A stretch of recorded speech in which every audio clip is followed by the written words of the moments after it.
Estamos de volta com o Pensamento Jurídico, uma produção da Mages. Participe de nosso programa através do e-mail pensamento@amages.com.br, pensamento@amages.com.br. Hoje estamos conversando sobre as mudanças no Código de Processo Penal e também na formação do Tribunal de Júri. Nosso entrevistado é o Dr. Leopoldo Mameluch, que é juiz auxiliar da Corregedoria do Tribunal de Justiça de Minas Gerais. E no dia 12 de novembro ele lançou o livro Manual do Novo Júri.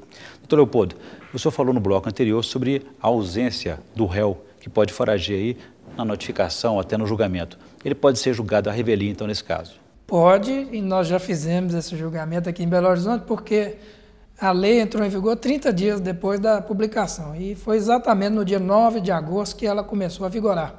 Então, no dia 11, que foi uma segunda-feira, nós já começamos os julgamentos, e tivemos essa oportunidade de fazer o julgamento sem a presença do réu. Por um lado, um pouco estranho, porque parece, né, que não está havendo julgamento, mas por outro, principalmente para a família da vítima que faleceu, uma alegria muito grande de saber que a justiça está sendo feita, independentemente da vontade do réu. Porque era esse o sentimento que deixava os familiares da vítima muito chateados, né? Do ponto de vista... se o réu tivesse o controle dessa, agora eu quero ser julgado, alimentando agora a não impunidade, quero. né? E do ponto de vista constitucional, isso afeta o direito de defesa dele? Afeta em alguns aspectos, mas aí a importância do juiz de direito e aí a importância da legislação ser bem aplicada. Então, uma coisa que eu deixo muito claro no livro é que o juiz ele deve o tempo todo observar se essas novas regras em algum momento não estão causando detrimento à defesa. Mas nós não podemos permitir que a ampla defesa seja exercida com irresponsabilidade, né? Que o réu, que o advogado possam se valer de todo instrumento que entender cabível para protelar julgamento, para atrapalhar a prestação jurisdicional.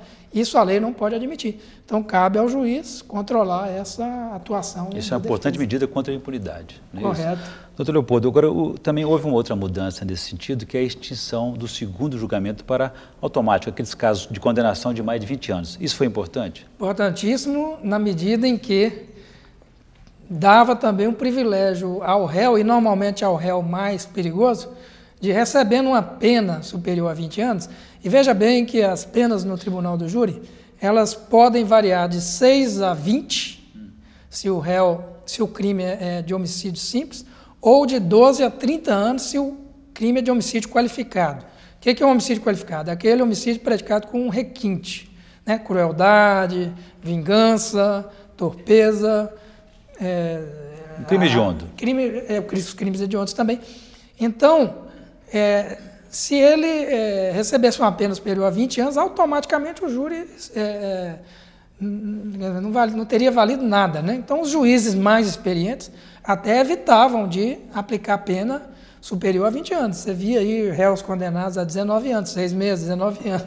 Para não deixar Havia essa brecha. até um consenso. Eu vou te confessar que fazendo júri aí, estive em Ribeirão das Neves por 3 anos, aqui em Belo Horizonte, no primeiro tribunal, 2 anos fazendo júri todo dia, e era advogado criminalista, nunca vi pena superior a 20 anos, exatamente porque os juízes estavam atentos a isso. Para evitar essa brecha recursal. É. Agora, ainda assim, há uma brecha para um segundo julgamento. Quais são esses casos? Poderá o réu arguir que, na época anterior à lei, ele estaria mais beneficiado com a possibilidade desse recurso. Então, o juiz terá que analisar. Eu abordo isso no livro, e sempre com muita restrição, para evitar que o réu manipule o processo, né? Isso é uma coisa importante. Ele tem o direito dele, tem as prerrogativas dele, a Constituição assegura isso, o Supremo Tribunal Federal é o último depositário das esperanças dele, né? Mas o juiz também ele tem que, de certa forma, e isso é uma coisa importante na reforma, a vítima agora está muito privilegiada.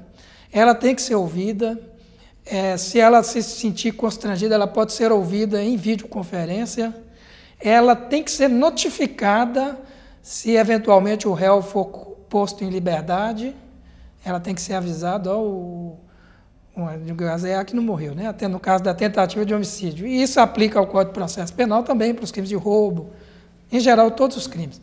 A vítima tem que ser notificada, o réu saiu da prisão. exatamente para que ela possa se proteger. Né? E esses outros mecanismos de atrasar o processo, o tempo de debate, isso foi alterado? Radicalmente alterado. O processo criminal agora ele vai se resumir basicamente a uma única audiência, onde o juiz aprecia todas as provas. E antigamente nós tínhamos uma audiência para ouvir o réu, outra audiência para testemunha de acusação, outra para testemunha de defesa, uma outra para ouvir perito, uma outra para algum esclarecimento. Tudo isso gerava atraso. Agora nós temos uma audiência única e a lei é explícita no sentido de que o juiz não pode fracionar essa audiência.